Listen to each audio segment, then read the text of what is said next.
নমস্কাৰ, আপোনালোকে চাবলৈ লৈছে অসম 24x7 আৰু এই মুহূৰ্তত লৈ আহিছোঁ কেইবাটাও গুৰুত্বপূৰ্ণ খবৰ। এনেদৰে নিতৌ খবৰসমূহ পাই থাকিবলৈ আমাৰ চেনেলটোক ছাবস্ক্ৰাইব কৰিব নাপাহৰিব। আজিৰ প্ৰথমটো গুৰুত্বপূৰ্ণ খবৰ হৈছে 10 মে'ৰ পাছত ভয়ংকৰভাৱে চলিব উচ্ছেদ। 10 মে'ৰ পাছত মিয়াৰ হাতত নাথাকিব মাটি।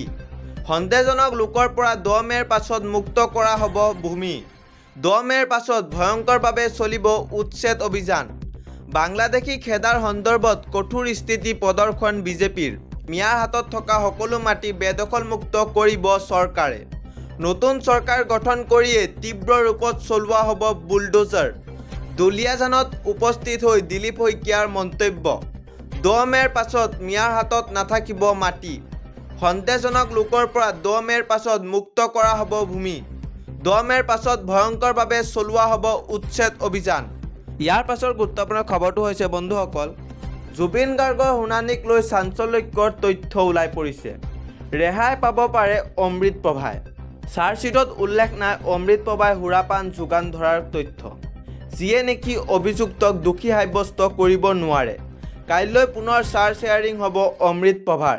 অমৃত প্ৰভাৰ জামিনৰ বাবে বেছি দিনৰ প্ৰয়োজন নহয় আৰু 2 এদিনতে সকলো জল পটপটকৈ ওলাই পৰিব জেলৰ পৰা। 2 এদিনতে সকলোৱে ওলাই পৰিব জেলৰ পৰা। বাহিৰত ওলোৱা বাতৰি চাৰ্জশ্বিটত একো উল্লেখ নাই। দ্বিতীয় দিনৰ শুনানিত অমৃত প্ৰভাৰ অধিবক্তাৰ চাঞ্চল্যকৰ মন্তব্য। চাৰ্জশ্বিটত উল্লেখ নাই অমৃত প্ৰভাই সুৰা যোগান ধৰাৰ তথ্য। জুবিন গাৰ্গৰ শুনানিক লৈ আহি পৰিছে এটা চাঞ্চল্যকৰ তথ্য।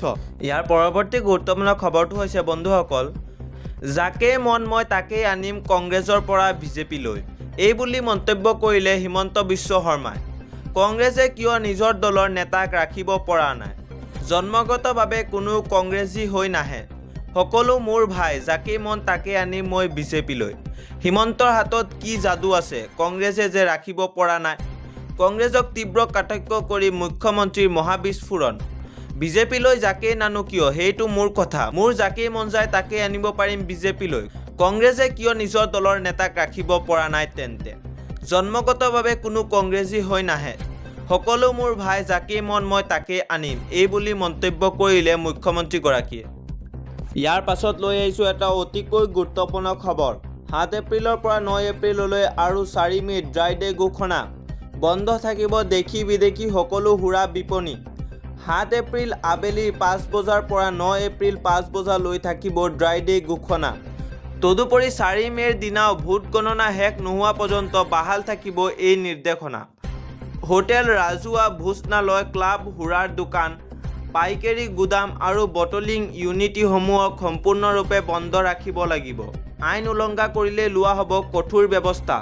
বিধানসভা নিৰ্বাচনৰ প্ৰতি লক্ষ্য ৰাখি প্ৰশাসনে ঘোষণা কৰিছে ড্ৰাই ডে। যোৰহাট জিলা প্ৰশাসনে জাৰি কৰিছে জৰুৰী নিৰ্দেশনা। যোৰহাট জিলা প্ৰশাসনে জাৰি কৰিছে এই নিৰ্দেশনা। ইয়াৰ পাছৰ খবৰটো হৈছে উপ-দলপতি পদ হেৰুৱাই গৰজি উঠিল ৰাঘৱ চদ্দা। উপ-দলপতি পদ হেৰুৱানিৰ পিছতেই গৰজি উঠিল ৰাঘৱ চদ্দা।